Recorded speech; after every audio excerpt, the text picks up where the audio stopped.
मेरा नाम शिव शंकर तिवारी है और ये सुंदर समय जो परमेश्वर ने मुझे दिया है कि मैं उसके उस महान नाम की, जीते नाम की महिमा कर सकूं। मैं अपनी गवाही आप लोगों के सामने शेयर करूंगा। मैं एक पंडित परिवार में पैदा हुआ। मैं यीशु मसीह को जानता नहीं था और जो हमारे घर के संस्कार थे वो भी हिंदू रीति रिवाज से थे। मेरे पिता का नाम श्री गौरी शंकर तिवारी, वो जबलपुर मध्य प्रदेश भारत से बिलोंग करते हैं और हमारा पूरा परिवार भी वहीं पर था। और जो हमारे दादा थे, grandfather, he was Hindu priest, वो पंडित थे। कथा कराना, हवन, यज्ञ, यही सब कुछ मैं बचपन से देखकर पला बड़ा हूँ। और बचपन से मेरे अंदर एक, जैसे ही मैंने थोड़ा होश संभाला, मैं बड़ा हुआ, मेरे अंदर एक सवाल था कि मेरे इष्ट देवता कौन है। बिकॉज हिंदुओं में there are 33 crore gods and goddess, 33 crore देवी देवता हैं। तो एक सवाल था कि मैं किसको पुकारूं जब मैं मुश्किल में पड़ूं। तो मैं अपने दादा से पूछता था जो कि पंडित थे, और वो कहते थे कि तुम महाशिवरात्रि को पैदा हुए। महाशिवरात्रि इज अ फेस्टिवल जब एक लॉर्ड शिव है हिंदूज के, उनका जन्मदिन होता है। तो उस दिन मेरा जन्म हुआ और इसलिए मेरा नाम भी उन पर रखा गया, शिव शंकर तिवारी। तो दादा ने कहा कि आप उनकी उपासना करें, उन्हें वर्शिप करें, और मैंने उनकी बात को माना। और उसके बाद मैं 3-4 साल तक बड़ा जैसे जैसे मैं होता गया, मैंने वो चीज़ करके देखी, उनसे मैं प्रे करता रहा, लेकिन मुझे एम्प्टीनेस अंदर से लगती थी कि नहीं, ये नहीं है जिसे मैं ढूंढ रहा हूँ। और जैसे कि बहुत सारे देवी देवता हैं इन करोड़, तो मैं चेंज करता गया, लाइक कहीं साईं, कहीं दुर्गा, बहुत सारे ऐसे मैंने चेंज किए, बट कभी मुझे पीस नहीं मिल रहा था। वो सर्च मेरी लगातार जारी थी और साइड बाय साइड मेरी एज बढ़ रही थी। मैं बच्चे से मैं कॉलेज पहुंचा, कॉलेज में पहुंचने के बाद भी ये जो सर्च थी, ये खोज थी, ये जारी थी। और उसके बाद दुनियावी चीज़ों में भी पड़ा, बहुत तरीके के एडिक्शन में, अल्कोहल, टोबैको, सारी चीज़ों में पड़ गया। और उसके बाद कई तरीके की प्रॉब्लम्स मेरे कॉलेज लाइफ में आने लग गई। और तब एक क्रिश्चियन एक फ्रेंड थी मेरी, जिनका नाम बिंसी था, और उन्होंने मुझे बोला कि तुम्हारे जो भी सवाल हैं तुम प्रभु यीशु मसीह से पूछो और तुम उनसे प्रे करो, वो तुम्हारी सारे प्रॉब्लम दूर करेंगे। तो मैंने उनसे कहा कि मेरे ऑलरेडी 33 करोड़ देवी देवता है, मुझे एक और तुम्हारे प्रभु यीशु मसीह क्या कर लेंगे। मैंने थोड़ा मजाक के वे में बोला, और मैं बोला कि मैं सारे रिलीजन की रिस्पेक्ट करता हूँ and I am ready to respect Lord Jesus also, लेकिन अगर तुम सिर्फ ये चाहती हो कि मैं सिर्फ प्रभु यीशु मसीह को रिस्पेक्ट दूं और अपने गॉड्स एंड गॉडेस को भूल जाऊं, अपने रिलीजन को भूल जाऊं, मैं बोला this is not possible for me. So indirectly मैंने उसके उस प्रपोजल को रिफ्यूज किया। मुझे समझाने की कोशिश कर रही थी, मैंने बोला कि ये पॉसिबल नहीं है। फिर उन्होंने भी मुझे फोर्स नहीं किया, उन्होंने वो बात वहाँ ख़त्म करी। और इसके बाद मेरी कॉलेज की पढ़ाई पूरी हुई और उसके बाद मैं इंडिया के बहुत अच्छे हॉस्पिटल, इंद्रप्रस्थ अपोलो हॉस्पिटल में मेरी जॉब लगी। और जब मैं जॉब कर रहा था उसी दौरान अचानक मेरी जो तबीयत है वो खराब होना शुरू हुई।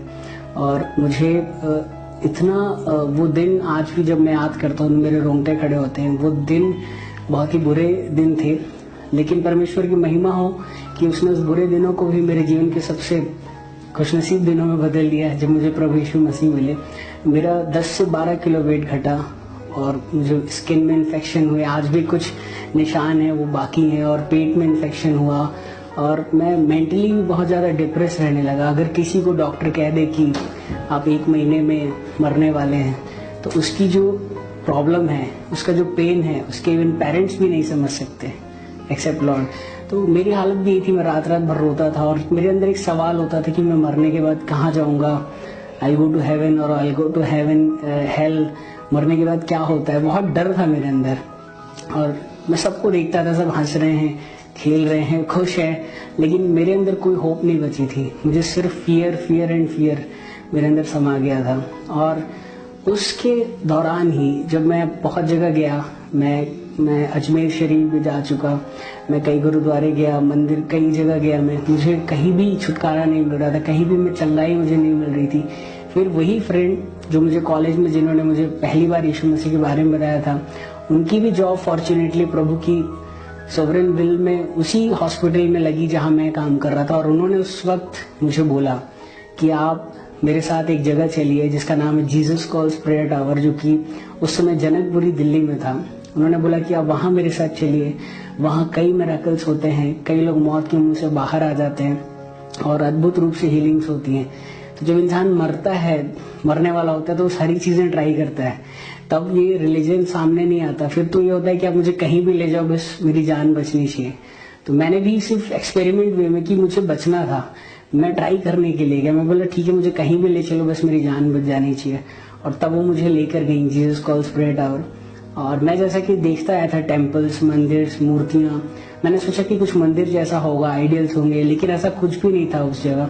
सिर्फ एक बड़ा सा हॉल था और मैं उस हॉल में गया। वहां मैंने देखा सिर्फ वहां प्रभु यीशु मसीह की एक कमर तक की वेस्ट साइज की एक फोटोग्राफ लगा रखी थी और वहाँ कुछ स्टाफ थे। और जब मैं गया, उन्होंने मुझे प्रेयर रिक्वेस्ट फॉर्म दिया और उन्होंने कहा कि ब्रदर आप अपनी प्रेयर रिक्वेस्ट इसमें लिखिए। मैंने अपनी प्रेयर रिक्वेस्ट लिखी।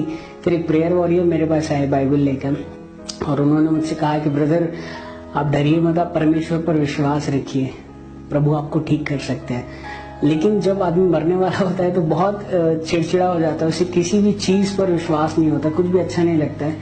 और मैं उनसे आर्ग्यूमेंट करने लगा। मैंने बोला सिस्टर देखिए, भगवान भगवान ये सब बकवास की बात है, ये सब कुछ भी नहीं होता है। अगर परमेश्वर होते तो मेरी 24 साल की एज है, इतनी कम एज में आज मैं मौत के मुंह में हूँ, ऐसा मेरे साथ कभी नहीं होता। मैं बोला किसका इतना फेथ है कि मैं ट्रक के सामने कूद जाऊंगा, छत से कूद जाऊंगा, मेरा परमेश्वर मुझे बचा लेगा। ये तो सिर्फ मन की एक पीस के लिए लोग ऊपर देखते हैं कि हाँ शायद कोई ऊपर बैठा होगा, लेकिन किसी ने नहीं देखा उसे। और इस तरीके से मैं डिबेट करने लगा और डिबेट करते करते आज ऐसा, उस समय अभी लग रहा था कि 5 मिनट है, लेकिन अभी जब मैं रिकॉल करता हूँ तो वो 1 घंटे से ऊपर का समय था। और जब आधा घंटा हुआ था उस कन्वर्सेशन में, तब मुझे ऐसा फील हुआ कि मुझे रोना है। मेरा जो माइंड है वो अलाउ नहीं कर रहा था, वो मुझे कमांड नहीं कर रहा था मुझे रोना है। But I don't know why, what was there, मुझे ऐसा लगा कि जैसे कोई हल्कापन सा, एक अजीब सी फीलिंग मेरे अंदर आने लगी। और मैंने अपने उस फ्रेंड को बोला, बिंची को, कि देखो पता नहीं क्या हो रहा है, मुझे रोने का मन कर रहा है, मुझे रोने का मन कर रहा है, पता नहीं क्यों। और मैंने 4-6 बार ऐसा बोला और मैं तो रोने लग गया और मैं फूट फूट कर रोने लग गया। मैंने इसी दौरान देखा कि जो मेरे फ्रेंड थे वो भी रोने लग गए। तो मुझे ऐसा लगा शायद मैं मर रहा हूँ, इनसे मेरा दुख देखा नहीं जा रहा है, इसलिए ये रो रहे हैं। लेकिन उसके बाद और अद्भुत बात ये थी कि जो प्रेयर वॉरियर थे वो भी रोने लग गए।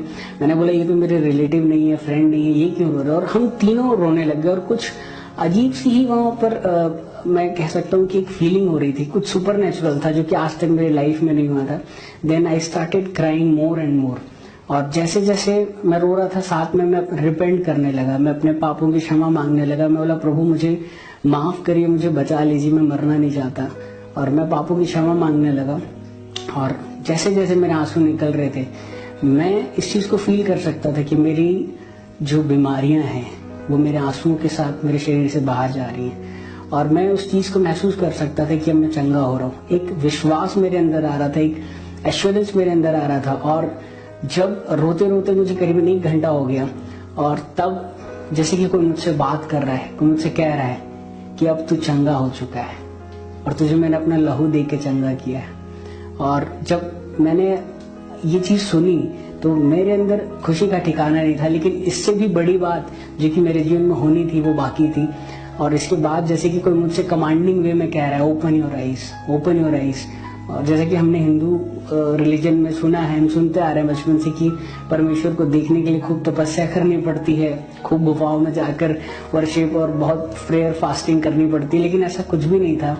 और जो चीज मेरे साथ हुई उसके बाद, उसको बयान कर पाना शब्दों में मेरे लिए पॉसिबल नहीं है। मैंने ओपन माई आईज, तो जो वहां मैंने आपको जब शुरुआत में बताया था कि कमर तक की एक फोटो थी वहां प्रभु यीशु मसीह की, I can see Lord Jesus there. मैं उनके अंगूठे से लेकर उनके सर के बाल तक, he was there in front of me and he was so beautiful. I can never explain that feeling and that scene through my words. I have never seen such beautiful eyes. मैंने उतनी सुंदर आंखें अपनी life में कभी नहीं देखी। ही was so beautiful and so pure. वहां जो एटमॉस्फेयर था वो इतना होली था। Lord Jesus was just looking at me, he was neither laughing, he was neither getting angry, कुछ भी नहीं कह रहे थे, वो सिर्फ मेरी ओर देख रहे थे प्यार से, और उनका देखना इतना होली था, मैं उसको बर्दाश्त नहीं कर पा रहा था। और गिल्ट से मैं कि हम लोग इतना पाप में है, इतना मैंने गलती करी लाइफ में जो भी, तो मैं शर्मिंदगी से मेरी आंखें झुक रही थी और प्रभु सिर्फ मुझे देख रहे थे। और ये 1 सेकेंड या 2 सेकेंड की बात नहीं थी, it was almost for 10 to 15 minutes. शारीरिक रूप से चंगाई दी, अभी तो आत्मिक रूप से भी चंगाई दी। और जिस परमेश्वर की मैं खोज में था कि कौन है वो सच्चा परमेश्वर, वो जीवित परमेश्वर, वो मुझे मिल गया। मेरा कानों सुना नहीं, मेरा आंखों देखा विश्वास है, और वो सचमुच में जीवित परमेश्वर है। और इसके बाद बहुत से विरोध हुए। मैंने जब अपने पिता के साथ ये चीज शेयर करी, वो बोलने लगे कि तुम हमें बताओगे कि सच्चा परमेश्वर कौन है। कई बार विरोध किया उन्होंने, लेकिन मैंने उनको कहा कि जो चीज मैं देख कर आया हूँ, जो चीज मैं देख रहा था, काश मैं अगर उसको वीडियो रिकॉर्ड करके या सीडी में कैसे भी आपको दिखा पाता, तो शायद आज आप भी मेरे बगल में खड़े होकर विश्वास में शामिल हो गए होते। सारी आदर महिमा परमेश्वर की हो, और मैं धन्यवाद देता हूँ कि उसने मुझे अंधकार में से निकाल कर उस ज्योति में प्रवेश कराया और मेरा नाम जीवन की पुस्तक में लिखा। Praise the Lord.